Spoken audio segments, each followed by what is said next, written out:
ولا قوة إلا بالله العلي العظيم.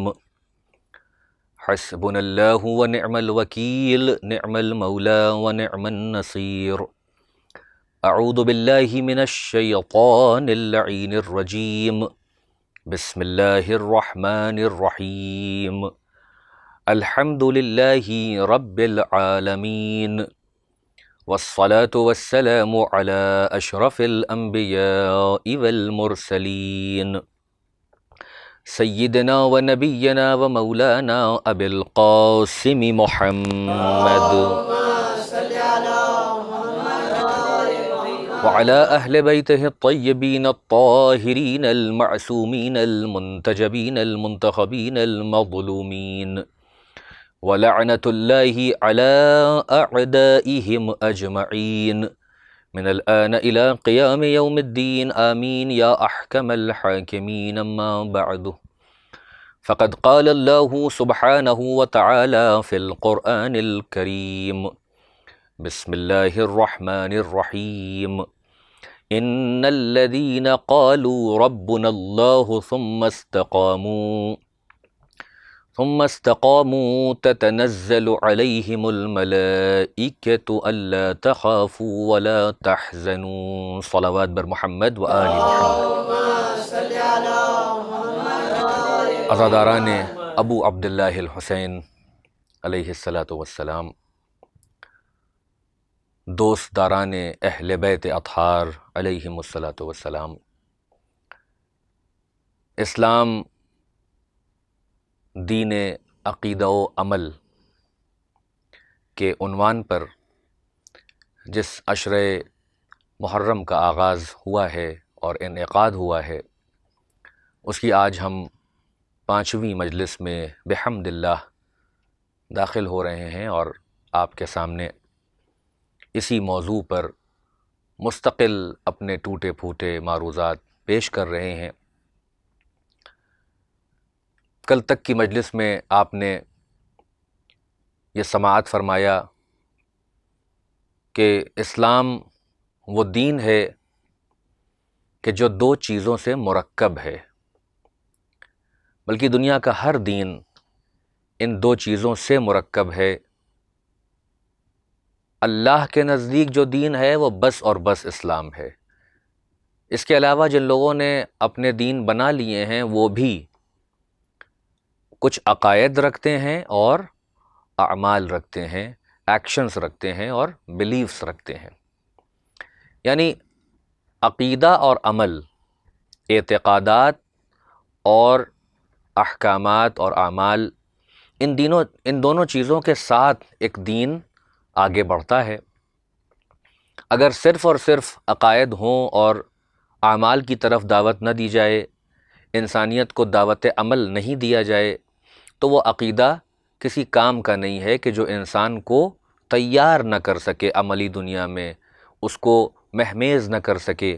کہ وہ بہتر سے بہتر عمل کو انجام دے۔ اور اگر صرف اور صرف ایکشنز پر بات کی جائے، گولز پر بات کی جائے، یہ حاصل کرنا ہے، یہ کرنا ہے، یہ نہیں کرنا ہے، لیکن اس کی پشت پر وہ چھپا ہوا عقیدہ نہ ہو کہ آخر ایسا کیوں کرنا ہے، اس کا کیا فائدہ ہوگا، اس کا کیا نقصان ہوگا، اس سے ہمارا کیا ڈیولپمنٹ اور گروتھ ہوگا، اور یہ کس کی طرف سے یہ باتیں ہیں، تو پھر جب عقائد نہیں ہوں گے تو انسان کے جو اعمال ہیں وہ فرسودہ رہ جائیں گے، بیکار رہ جائیں گے۔ آپ کی خدمت میں پیش کیا گیا کہ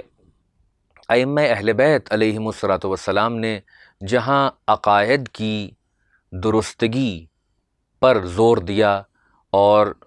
یہی وہ سورس ہیں کہ جن سے ہمیں سارے عقائد ملے، یعنی قرآن اور اہل البیت کے جن سے ہمیں اصول عقائد ملے،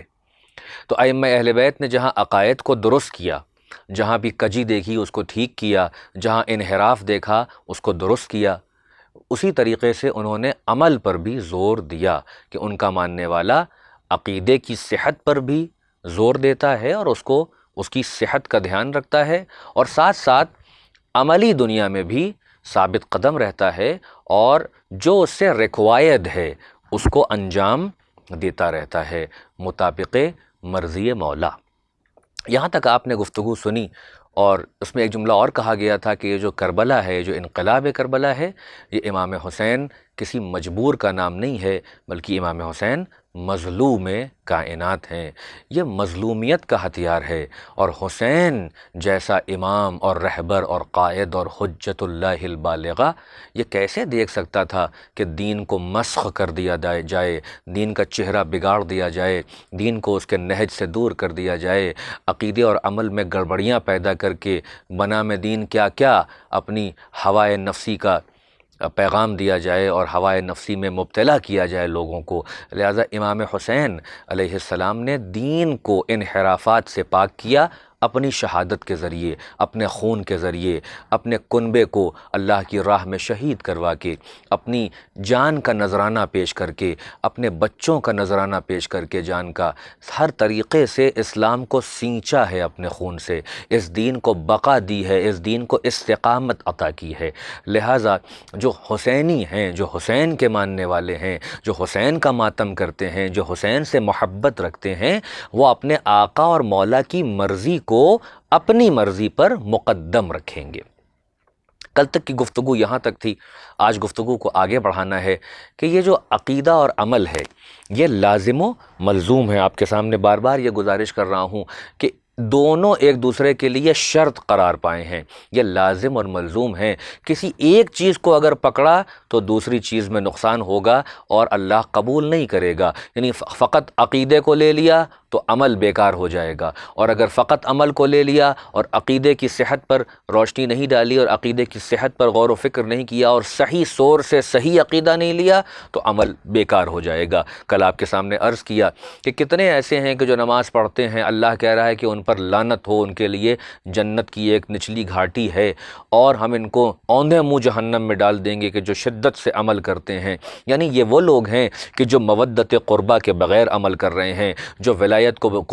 کو مانے بغیر عمل کر رہے ہیں، جو صحیح عقیدے کو صحیح سورس سے لیے بغیر عمل کر رہے ہیں، عمل کر رہے ہیں مگر پشت پر عقیدے خراب ہیں، بگڑے ہوئے ہیں، بیکار ہیں۔ اور بعض ایسے ہیں کہ جنہوں نے عقائد کو تو صحیح جگہ سے لیا ہوا ہے، مگر اعمال کی دنیا میں آتے تو ان کو سبک سمجھنے لگتے ہیں، ہلکا کر دیتے ہیں۔ تو فرمان معصوم آپ کو سنایا گیا کہ اس تک ہماری شفاعت نہیں پہنچے گی جو نماز کو ہلکا کرے، اس کو خفیف کر دے، اس کی اہمیت کا انکار کرے، اس سے دامن بچائے، یا اس کو بہت مرے کٹے ہوئے کر کے کسی طرح پڑھ لے جائے، اس کا دل نہ لگے نماز میں اور وہ نماز کی طرف رغبت نہ رکھتا ہو۔ یہ ممکن نہیں ہے کہ اہل بیت کی حقیقی تعلیمات بھی سامنے ہوں اور نماز سے محبت نہ ہو، اہل بیت کی حقیقی تعلیمات سامنے ہوں اور انسان روزے سے محبت نہ کرے، اہل بیت کو حقیقی طور پر اپنا قائد اور رہبر اور حجت الہی مانتا ہو اور ان کی تعلیمات کو مقدم رکھتا ہو، اور پھر وہ انفاق نہ کرے اللہ کی راہ میں، وہ غریبوں کی مدد نہ کرے، وہ بیواؤں کی سرپرستی نہ کرے، وہ یتیموں کی کفالت نہ کرے، وہ سماج کے اندر امر بالمعروف نہیں کرے اور نہی عن المنکر نہیں کرے، ایسا ممکن نہیں ہے۔ اگر ایسا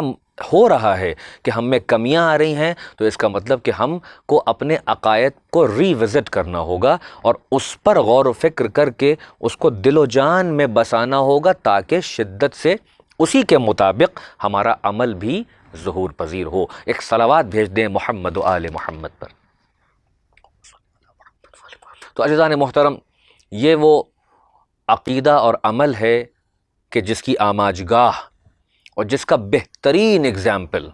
اگر کائنات میں کوئی ہے تو وہ کربلا معلی ہے۔ یعنی کربلا معلی اور وہ درسگاہ حسینی ہے کہ جہاں پر عقیدے اور عمل کے لحاظ سے بھی آپ کو بہترین میسیجز، بہترین نمونے، بہترین اگزامپلس سامنے آتے ہیں آپ کے۔ آپ مجھے یہ بتائیں، خود اسی اگر آپ کربلا پہ غور و فکر کریں تو خود جناب ثانی زہرا حضرت زینب سلام اللہ علیہا، آپ کا جو کردار ہے،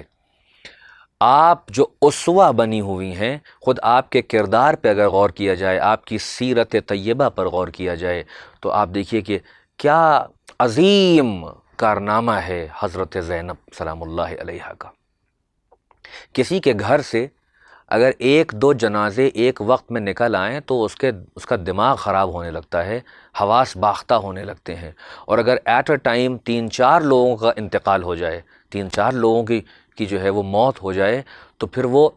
اپنے عقل کو کھو بیٹھتا ہے، وہ پاگلوں جیسی حرکت کرنے لگتا ہے، وہ اپنے بال نوچنے لگتا ہے، یعنی وہ عقل سے دور ہو جاتا ہے، سینس سے دور ہو جاتا ہے، کفر بکنے لگتا ہے، اللہ کی مرضی اور اللہ کی رضا اور اللہ کی جو قضاء و قدر الہی ہے اس پر کویسچن مارک لگانے لگتا ہے، بلکہ دین سے دور ہو جاتا ہے، کہتا ہے کہ کیا فائدہ اس دین سے کہ جس نے ہمارے تمام لوگوں کو چھین لیا، کیا فائدہ اس اللہ کو ماننے کا کہ جس نے ایک ہی وقت میں 4-4 5-5 لوگوں کو ایک ساتھ مار دیا۔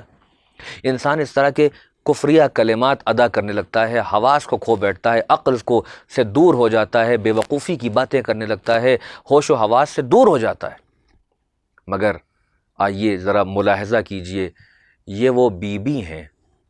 کہ جنہوں نے ایک دن کچھ گھنٹوں کے اندر اپنے پورے گلشن کو اجڑتے ہوئے دیکھا ہے، اپنے گھر کے بچوں کو بھی جام شہادت نوش کرتے ہوئے دیکھا، اصحاب حسینی کو بھی دیکھا، انصار حسینی کو بھی دیکھا، یعنی ایک ہی دن میں چند گھنٹوں کے اندر جتنے لوگ موجود تھے سب کے سب زینب کے سامنے چلے گئے بارگاہ الہی میں، ان کو بے دردی سے قتل کیا گیا، ان کو شہید کیا گیا۔ جناب زینب نے ان تمام چیزوں کو دیکھا ہے۔ اس کے بعد خیام حسینی لٹا ہے، سب کی چادریں چھنی ہیں، سب کو رسیوں سے باندھ کر ترک و دیلم کی قیدیوں کی طرح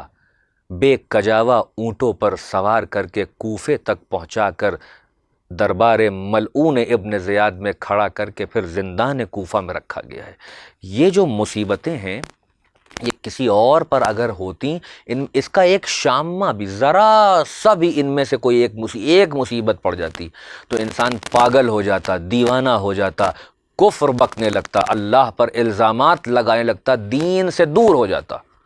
مگر یہاں دیکھیے کیا جملہ کہتی ہیں، ما رأیت الا جمیلا، میں نے سوائے حسن کے کچھ دیکھا ہی نہیں۔ اللہ اکبر! کہ مجھ جیسا جاہل اور گنہگار اور ناقص کیا اس جملے کی تعریف کرے گا اور کیا اس جملے کی معرفت ادا کرے گا؟ کیا عظیم جملہ کہا ہے۔ یہ ہے وہ استقامت، یعنی یہ زینب جو ہیں وہ سمبل آف استقامت بنی ہوئی ہیں کہ اگر دیکھنا ہو کہ عقیدے اور عمل میں استقامت کا ثبوت پانا ہو اور دلیل لینا ہو وجود خدا پر اور استقامت عقیدہ و عمل کی، تو آؤ زینب کبریٰ کے سامنے چلے آؤ۔ یہ ان کا کردار ہے، یہ ان کی سیرت ہے کہ پلک جھپکنے کے لیے بھی کہیں کوئی شکوہ نہیں ہے، کوئی لغزش نہیں ہے، بلکہ یہ وہ ہیں کہ جو محفوظ عن الخطا ہیں، ہر خطا سے محفوظ رکھی گئی ہیں۔ ان کی معرفت درجہ کمال پر ہے، ان کا علم ایسا ہے کہ امام گواہی دے رہا ہے، لسان معصوم سے آواز آ رہی ہے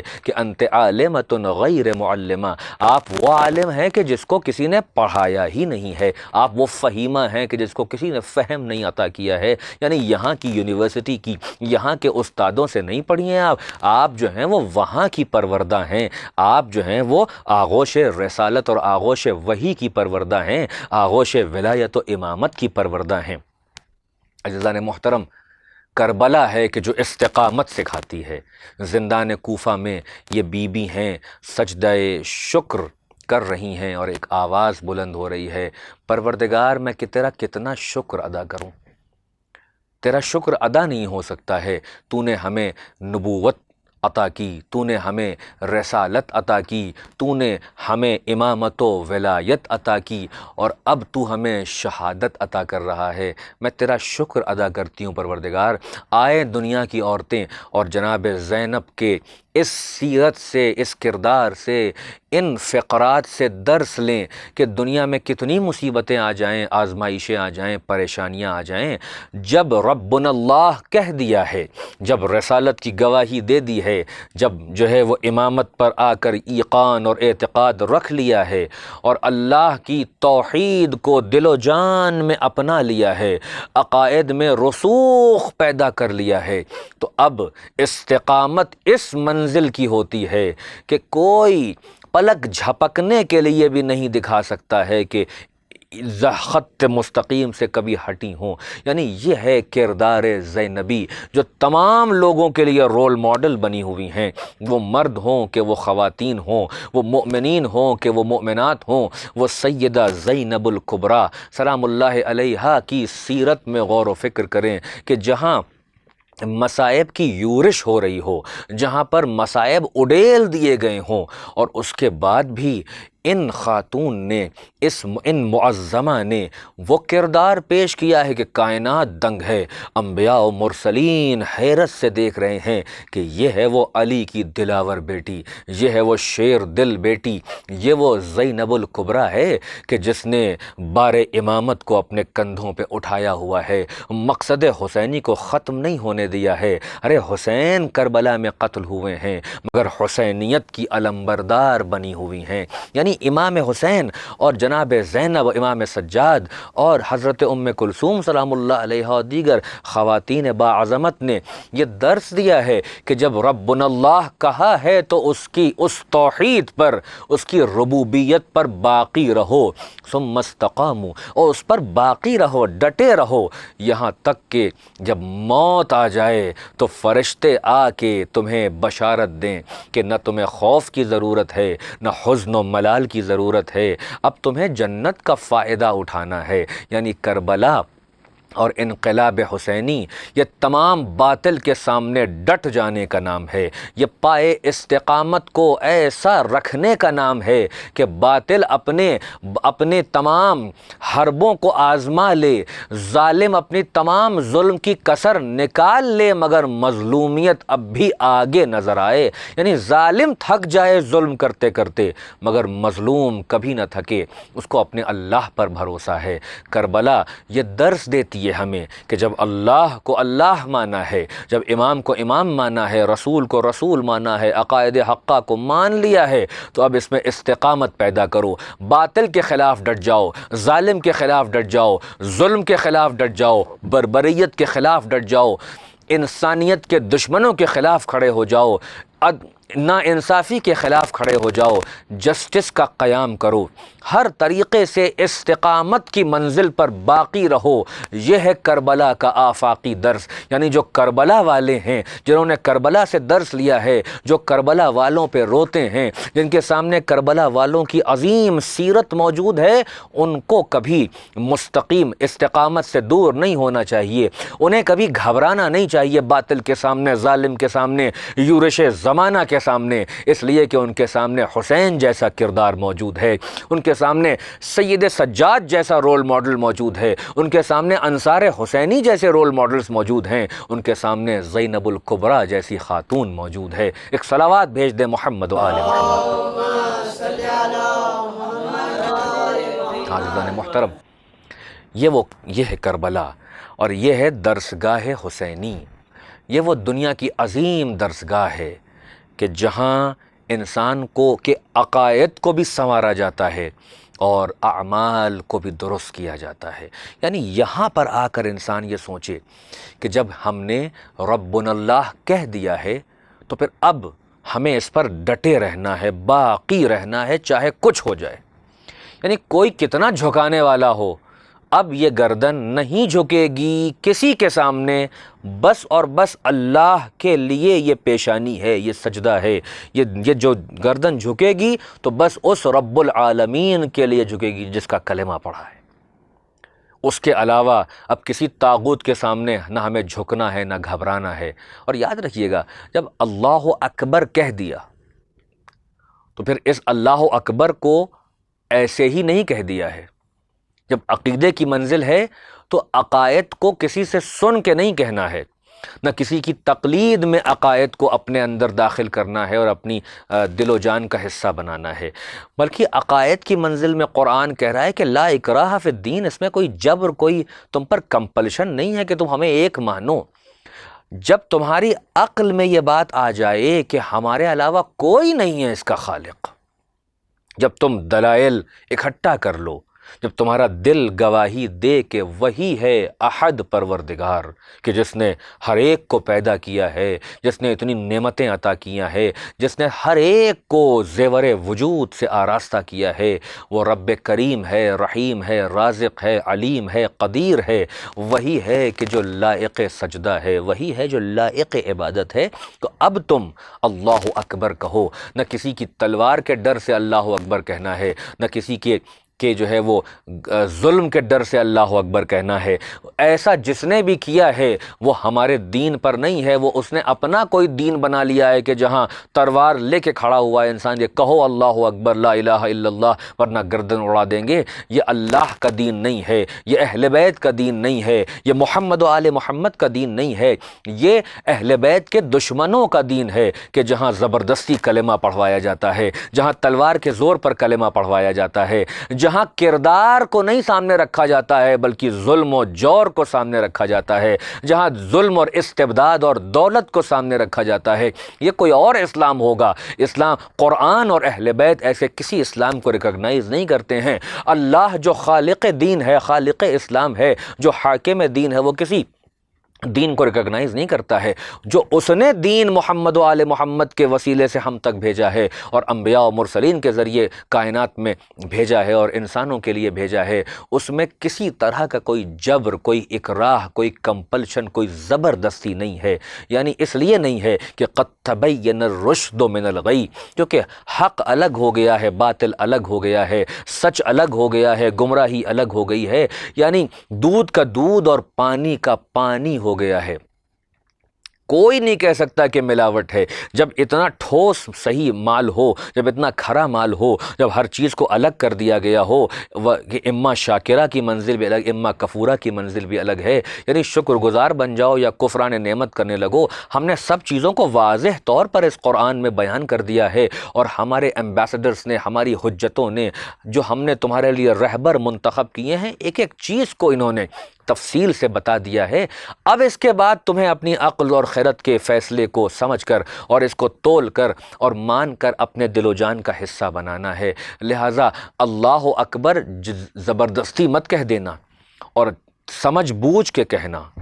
کہیں یہ ذہن میں تو نہیں ہے کہ بہت سے لوگ بڑے ہیں، ان میں سب سے بڑا اللہ ہے۔ یاد رکھنا، اگر تم نے اس طریقے سے عقیدے کو اپنے اندر راسخ کیا تو یہ غلط عقیدہ، غلط سور سے آ رہا ہے۔ اللہ اپنی کسی مخلوق سے کمپیرزن کے درجے پہ نہیں کہ اس کو کمپیئر کیا جائے۔ اللہ کی بڑائی کے مقابلے میں کسی کی بڑائی نہیں ہے، نہ تصور کی جا سکتی ہے۔ پھر کون بتائے گا کہ اللہ اکبر کے صحیح معنی کیا ہیں؟ میں نے مجلس میں کہا تھا 2 دن پہلے کہ اہل بیت اطہار ہی ہیں کہ جن سے ہم کو اصول عقائد لینا ہے، جن سے ہم کو اعمال بھی لینا ہے، کہ ان کے عمل کو دیکھنا ہے کہ یہ کیسے عمل کرتے ہیں۔ یعنی صحت عمل بھی انہی کے ذریعے معلوم ہوگی، صحت عقیدہ بھی انہی کے ذریعے معلوم ہوگا۔ ہمیں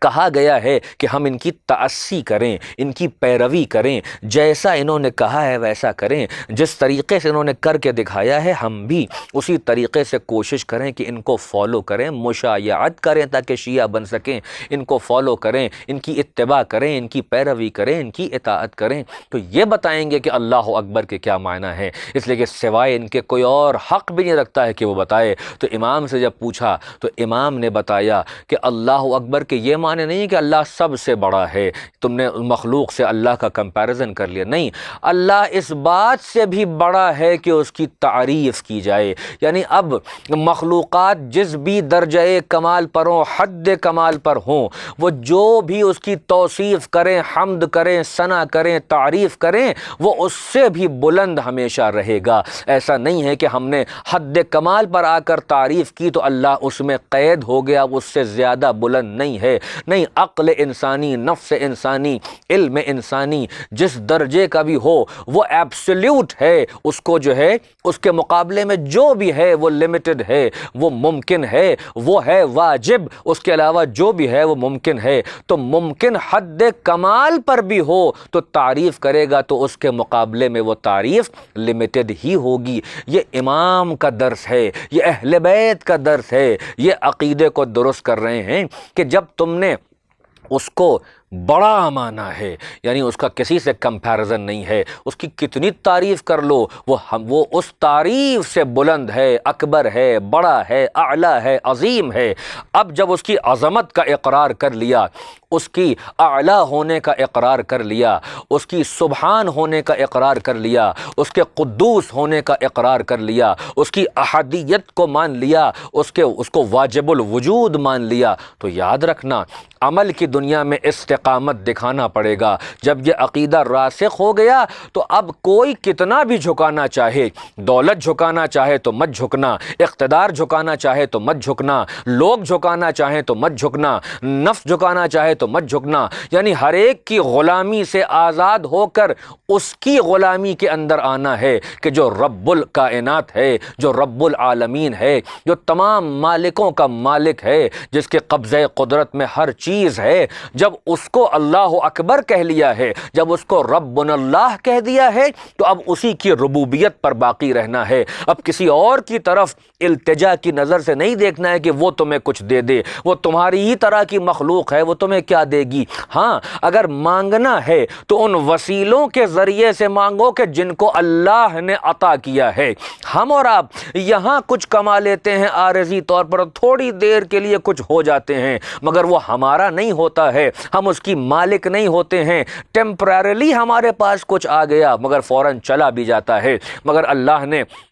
کچھ ایسے بندے ہمارے درمیان رکھے ہیں کہ جن کے قبضہ قدرت میں اس نے اس کائنات کی زمام عطا کر دی ہے، کائنات کی باغ ڈور ان کی اس قبضے میں دے دی ہے کہ یہ ولی ہیں، یہ میری طرف سے اس کائنات میں تصرف کر سکتے ہیں، ان کو اختیار ہے میری طرف سے انہیں اذن حاصل ہے کہ یہ کائنات کے زیر کو زبر کر دیں، ہر شے ان کا کہنا مانے گی، اس لیے کہ ان کے صدقے میں ہر شے کو وجود ملا ہے، ان کے صدقے میں سورج کو چمکنے کا سلیقہ آ گیا، چاند کو مسکرانے کا سلیقہ آ گیا، سیاروں کو تیرنے کا سلیقہ آ گیا، ستاروں کو تیرنے کا سلیقہ آ گیا، یعنی ان کے صدقے میں گلشن کو سجایا گیا ہے، لہٰذا ان کا احسان ہے ہر ایک پر۔ جب یہ بلائیں گے سب چلے آئیں گے، تو اگر تمہیں آنا ہے تو ان کے در پہ آؤ اور ان کو وسیلہ بنا کے ہم سے دعا کرو، دیکھو ہم تمہاری دعا کو قبول کرتے ہیں۔ کسی اور کے سامنے اس سر کو نہ جھکا دینا، نہ اپنے ہاتھ کو ان کے سامنے دراز کر دینا۔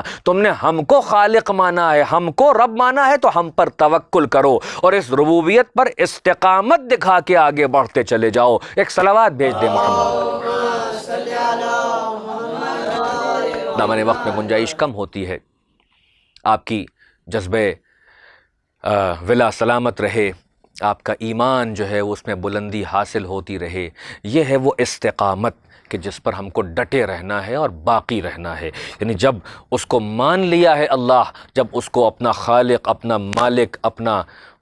رہبر مانا ہے، جو حقیقی رہبر ہے کہ ہدایت اسی کی طرف سے ہے، ولایت اسی کی طرف سے ہے، نعمتیں اسی کی طرف سے ہیں، وہ جن کو کہے کہ یہ تمہارے ہادی ہیں ان کا کہنا ماننا ہے، اس میں استقامت دکھانا ہے۔ یہاں نفس کو شامل نہیں کرنا ہے کہ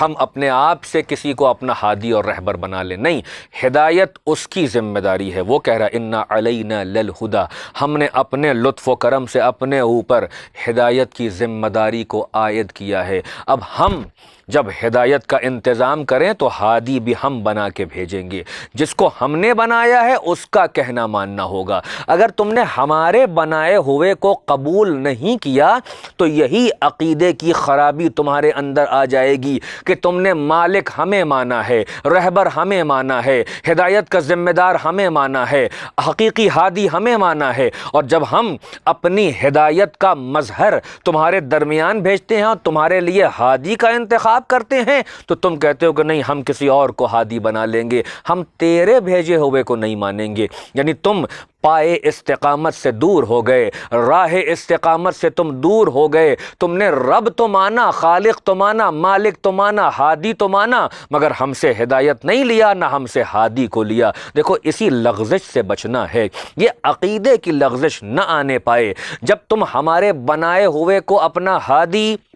اور ولی اور رہبر مان لو گے تو پھر اب عمل کی منزل میں اسی کی اطاعت کرنا ہے، اسی کی اتباع کرنا ہے۔ اور ہم گارنٹی لے چکے ہیں اپنے بنائے ہوئے کی کہ من یطع الرسول فقد اطاع اللہ، جس نے رسول کی اطاعت کی اس نے اللہ کی اطاعت کی۔ اب رسول کے بعد جو معصوم ہستیاں ہیں، جو رسول اللہ کا نفس ہیں، جن کے پاس علم رسول اللہ مطلق طور پر موجود ہے، جو اللہ کی حجتیں ہیں اس کائنات میں، جن کی گارنٹی آیہ تطہیر نے لی ہوئی ہے، ارے جن کا قصیدہ قرآن پڑھ رہا ہے، بعین اسی منزل پر یہ اولی الامر ہیں کہ تم کو ہم نے کہا ہے کہ تم اللہ کی اطاعت کرو، اس کے رسول کی اطاعت کرو، اور صاحبان اولی الامر، یہ صاحبان امر کی اطاعت کرو۔ تو یہ صاحبان امر رسول اللہ کے بعد یہ جو 12 ہیں یہ صاحبان امر ہیں، ان کی اطاعت بھی اگر کرو گے تو ہماری ہی اطاعت ہوگی، ان کی اتباع کرو گے تو ہماری ہی اتباع ہوگی۔ ہم ان کے قول کی بھی گارنٹی لیتے ہیں، ہم ان کے فعل کی بھی گارنٹی لیتے ہیں۔ صلوات بھیج دیں محمد و آل محمد۔ تو پائے استقامت میں لغزش نہ آنے پائے، عقیدے اور عمل میں ہر جگہ، دونوں جگہ پر، یعنی ایمان میں بھی استقامت ضروری ہے،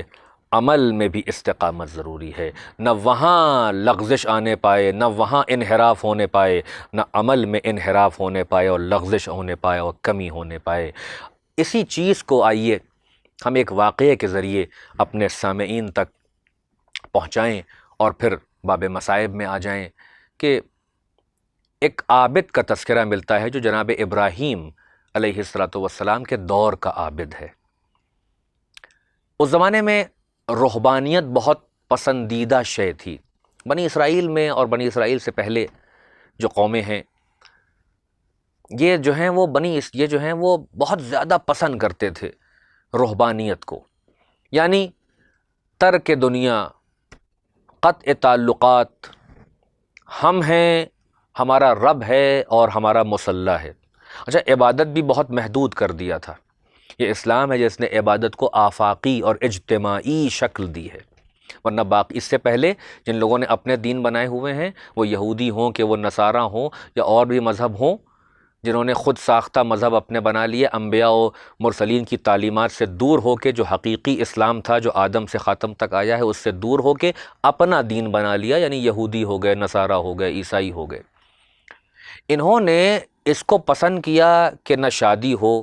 نہ میرڈ لائف ہو، نہ سوشل لائف ہو، نہ کانگریگیشن ہو، نہ اجتماع ہو، بس ہم ہوں، ایک غار ہو، ایک گفا ہو، اپنی عبادت گاہ ہو، چرچ ہو، سینگوگ ہو، اور اس میں ہم بیٹھے ہوں اور نماز پڑھ رہے ہوں اور روزہ رکھ رہے ہوں اور ذکر الہی کر رہے ہوں۔ اس کو بڑا پسند کیا گیا۔ میں ابھی اس واقعے تک آتا ہوں، 2 جملے اس بیچ میں آ گئے ہیں تو کہنا ضروری ہے، جو اس ممبر کا حق ہے اور جو ان مجالس کا حق ہے کہ حق کو پہنچایا جائے اور صحیح عقیدے کو پہنچایا جائے اور شکوک کو دور کیا جائے تاکہ عمل کی راستہ آسان ہو سکے۔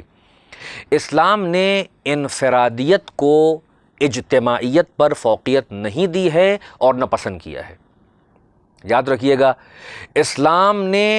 اجتماعیت کو پسند کیا ہے، کانگریگیشن کو پسند کیا ہے، سوشل لائف کو پسند کیا ہے، میرڈ لائف کو پسند کیا، عائلی زندگی کو پسند کیا ہے۔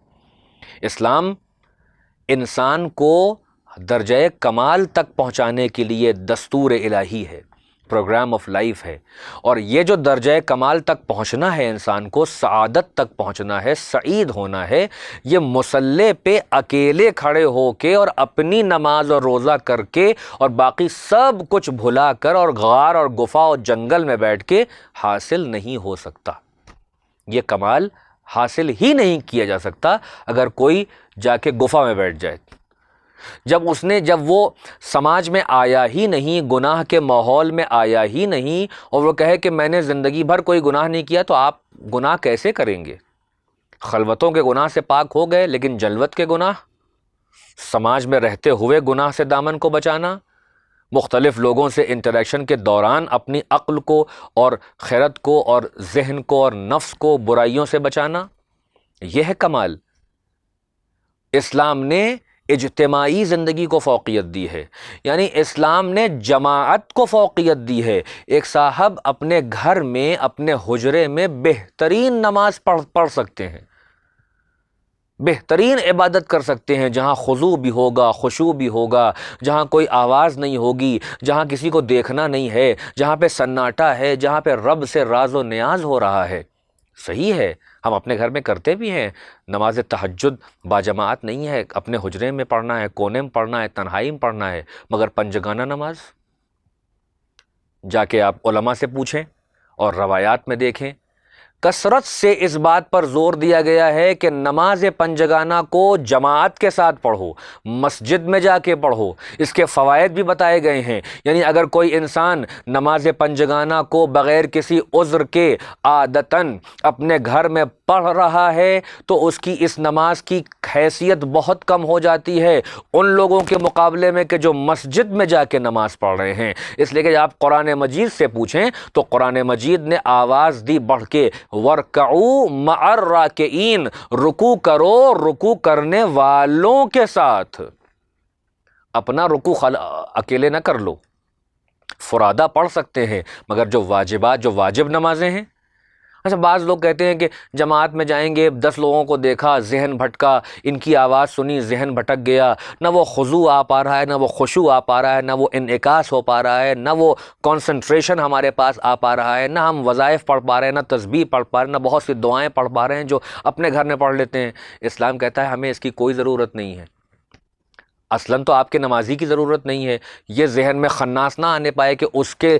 کو کچھ دینے کے لیے پڑھ رہے ہیں۔ پوری دنیا، پوری کائنات بھی اگر اس کی عبادت کو ترک کر دے اور اسے کہہ دے کہ ہم نہیں کرتے عبادت، یا اس کی خدائی کا انکار کر دے، تب بھی وہ احد رہے گا، تب بھی وہ خدا رہے گا، تب بھی وہ خالق اور مالک اور رب اور کریم اور رحیم رہے گا۔ یہ مخلوق کے اعتراف کے ذریعے وہ خدا نہیں بنا ہے۔ یہ کوئی صاحب نہ سمجھ لیں کہ ہم عبادت کرتے ہیں تو وہ معبود ہے، ہم سجدہ کرتے ہیں تو وہ مسجود ہے۔ اسے ہمارے اس کے یہاں کوئی غرض، کوئی حاجت، کوئی احتیاج نہیں ہوتی ہے۔ اگر یہ سب اس کے یہاں ہو جائے تو پھر وہ مخلوق ہو جائے گا، خالق تھوڑی نہ رہ جائے گا۔ وہ بے نیاز ہے، وہ اللہ الصمد ہے، اسے کسی کی کوئی ضرورت نہیں ہے۔ اس کا رحم و کرم ہے کہ اس نے ہمیں وجود بخش دیا ہے، اس کا رحم و کرم ہے کہ اس نے ہمیں ہاتھ پیر اور اعضاء سلامت دیے ہیں، اس کا بے پناہ کرم ہے کہ اس نے ہم کو ایمانی گھرانے میں پیدا کیا ہے، مومنین کے درمیان پیدا کیا ہے، محبت اہل بیت سے نوازا ہے، ہمیں ہدایت کے راستے پر رکھا ہے، ہمیں بہترین نعمتیں عطا کیا ہے، نعمتوں سے گھیر رکھا ہے 24 گھنٹے۔ یہ اس کا کرم ہے، یہ اس کا لطف ہے، یہ اس کی رحمانیت ہے، یہ اس کی رحیمیت ہے۔ ہم اس کا جتنا شکر ادا کریں، ہم اس کے شکر کا نہ حق ادا کر سکتے ہیں، نہ اس پر حق جتا سکتے ہیں کہ تو ہمیں یہ سب دے۔ ہمارا اس پر کوئی حق نہیں ہے۔ تو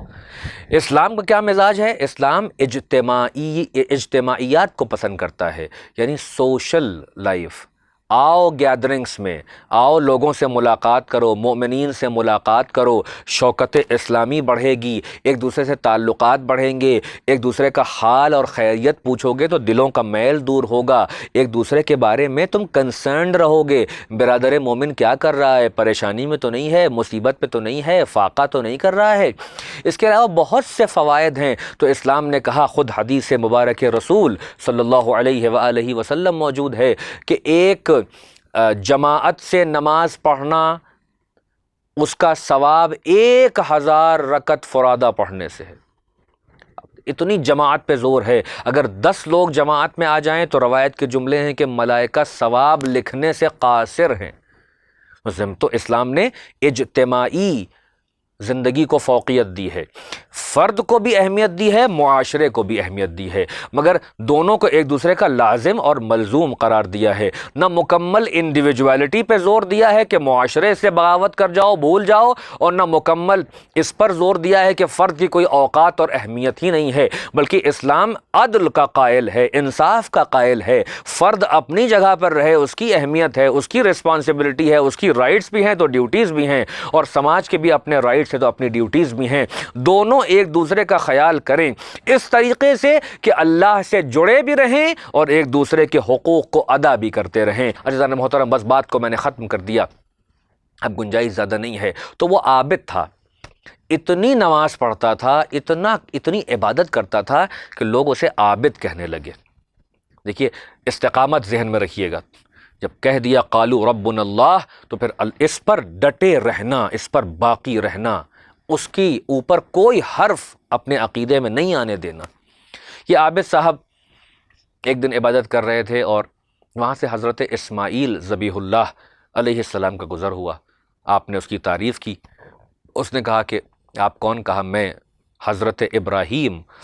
علیہ السلام کا بیٹا اسماعیل۔ کہا جی میں نے ان کے بارے میں بہت سنا ہے، خلیل خدا، میری خواہش ہے، تمنا ہے کہ میں ان سے ملاقات کر سکوں، کبھی ان کی زیارت کر سکوں۔ یہ کہہ کے سن کے جناب اسماعیل آگے بڑھ گئے، اور وہ جو عابد تھا اس نے دعا مانگنا شروع کی، یہاں تک کہ 3 سال گزر گئے۔ ایک دن حضرت خلیل اسی راستے سے گزرے اور دیکھا کہ یہ عبادت میں منہمک ہے، بہت کنسنٹریشن کے ساتھ عبادت کر رہا ہے، استغراق اس کی عبادت میں ہے، بڑا غور کر کے عبادت کر رہا ہے۔ جناب ابراہیم نے اس کی عبادت کی تعریف کی۔ اس نے کہا کہ قبلہ شکریہ، پروردگار نے یہ توفیق دی کہ میں اس کی عبادت کر رہا ہوں۔ جناب ابراہیم نے اس سے کہا کہ آؤ تمہارے گھر چلتے ہیں، تھوڑی دیر وہاں بیٹھتے ہیں، بات چیت کرتے ہیں۔ کہتا ہے کہ آپ جا نہیں پائیں گے۔ کہتے ہیں کیا بات ہے، کیوں نہیں جا پاؤں گا؟ کہا میرے گھر جو ہے وہ دریا کے اس پار ہے، میں تو بسم اللہ کہہ کے نکل جاتا ہوں، آپ کیسے جائیں گے؟ اور کوئی سواری نہیں ہے۔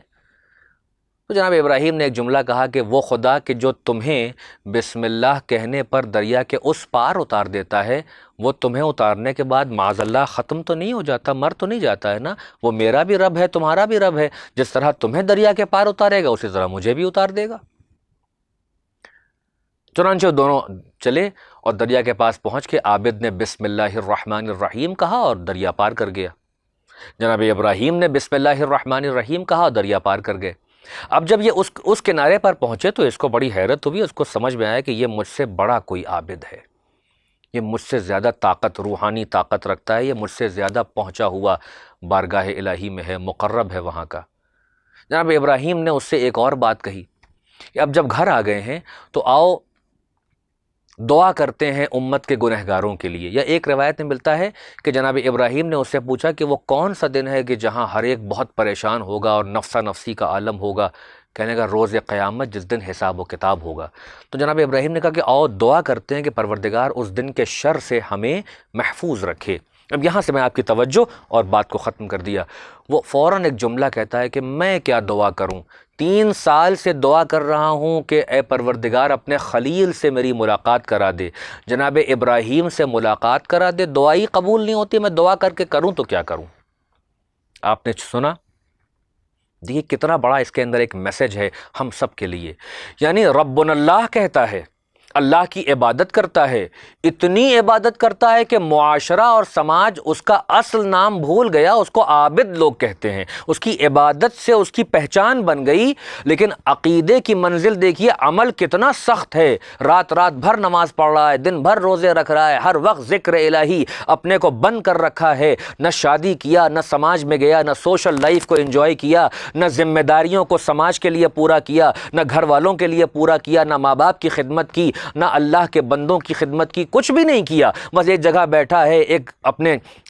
گرجا کے اندر، اور وہاں بیٹھ کے عبادت کرتا چلا جا رہا ہے، اپنی ایک معبد بنا لیا، وہاں عبادت کر رہا ہے۔ اس کو دنیا سے مطلب نہیں ہے، کسی قانون سے کوئی مطلب نہیں ہے، بس مصلی اور یہ ذکر الہی اور یہ روزہ اور یہ نماز اور یہ وقت ملا تو کھا لیا ورنہ کچھ نہیں کھایا۔ ایسا انسان جو اتنی شدت سے عبادت کر رہا ہو اور لوگ اسے عابد کہیں، زاہد کہیں، سب کچھ کہیں، لیکن دیکھیے عقیدے کی منزل میں اللہ کی یعنی سمیع ہونے پر اس کا بھروسہ نہیں ہے کہ وہ ہے کہ جو بغیر کان کے سنتا ہے اور دلوں کی آواز کو سنتا ہے، وہ ہے کہ جو دعاؤں کو مستجاب کرتا ہے، وہ ہے جو اپنے بندوں کو کوئی نقصان نہیں پہنچاتا ہے، بلکہ اگر دعا قبول نہیں ہو رہی ہے تو اس کے پیچھے بہت سے فیکٹرز اور راز ہیں۔ ممکن ہے کہ وہ دعا اس بندے کے حق میں قبول ہونے میں اس کا نقصان زیادہ ہو جائے، تو اللہ رحمان اور رحیم ہے، وہ اپنے بندے سے محبت محبت کرتا ہے، لہٰذا اس چیز کو اسے عطا نہیں کرتا ہے جو اس کو نقصان دے سکتی ہو۔ اور بھی فیکٹرز ہیں،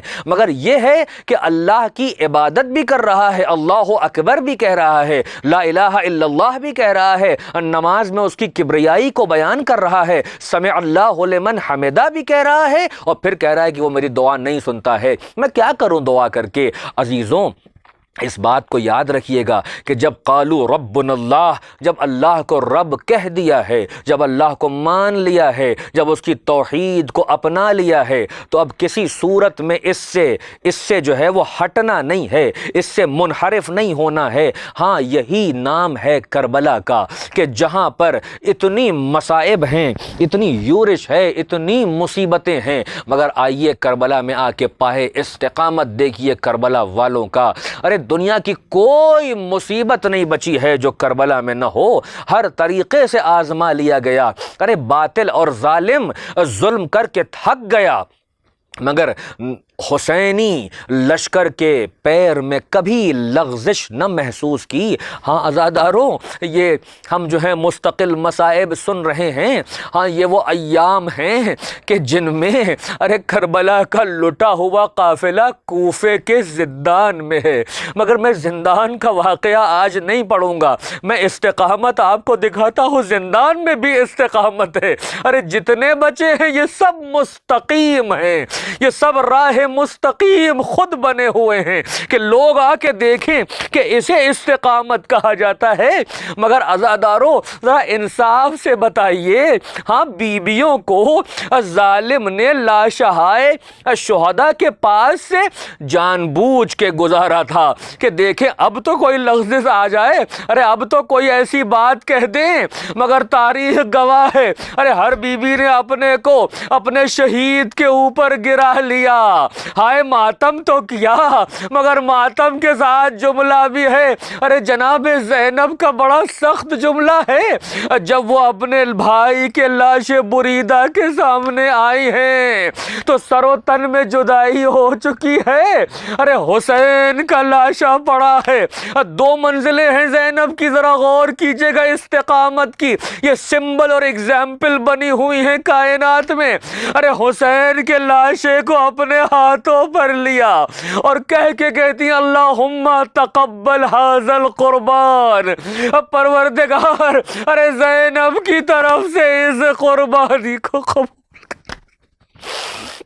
اجرکم علی اللہ، اجرکم علی اللہ۔ ارے یہ جملہ میں نے بہت آسانی سے کہہ دیا، ہائے بہن کے دل پہ کیا گزر گئی ہوگی، ارے جب ماں جائے کا لاشا دیکھا ہوگا، ایسا لاشا جو گھوڑوں کے سموں سے پامال کیا گیا، ارے اتنے تیر لگے ہیں کہ جسم دکھائی نہیں دے رہا ہے، ارے ظالم نے بہت بے دردی سے قتل کیا ہے۔ زینب کا ایک جملہ اور مقتل میں موجود ہے، اے نانا ارے اس حسین کو دیکھیں، ارے سر و تن میں جدائی ہو گئی ہے، ہائے میرا ماں جایا حسین، ارے کبھی نہر فرات کی طرف رخ کیا ہوگا، اے بھیا عباس، ارے دونوں شانے کٹا کے سو رہے ہو، ہائے رفقائے حسین، ارے زینب بے پردہ ہو گئی، ارے ظالم نے چادر چھین لی، ارے میری پشت پر اتنے تازیانے مارے ہیں بھیا کہ میری پشت لہو لہان ہے، مگر اگر میں نے تم سے وعدہ نہ کیا ہوتا، اگر میرے اندر عزم نہ ہوتا تو زینب کے جملے ہیں، میں تمہیں چھوڑ کے کبھی نہ جاتی، ارے میں یہیں بیٹھ کے تم پر ماتم کرتی، گریا کرتی رہتی، مگر تم نے مجھے ایک امانت عطا کی ہے، ارے مقصد حسینی کو آگے بڑھانا ہے، سجاد کو سہارا دینا ہے، زینب ارے سکینہ کے سر پہ ہاتھ رکھنا۔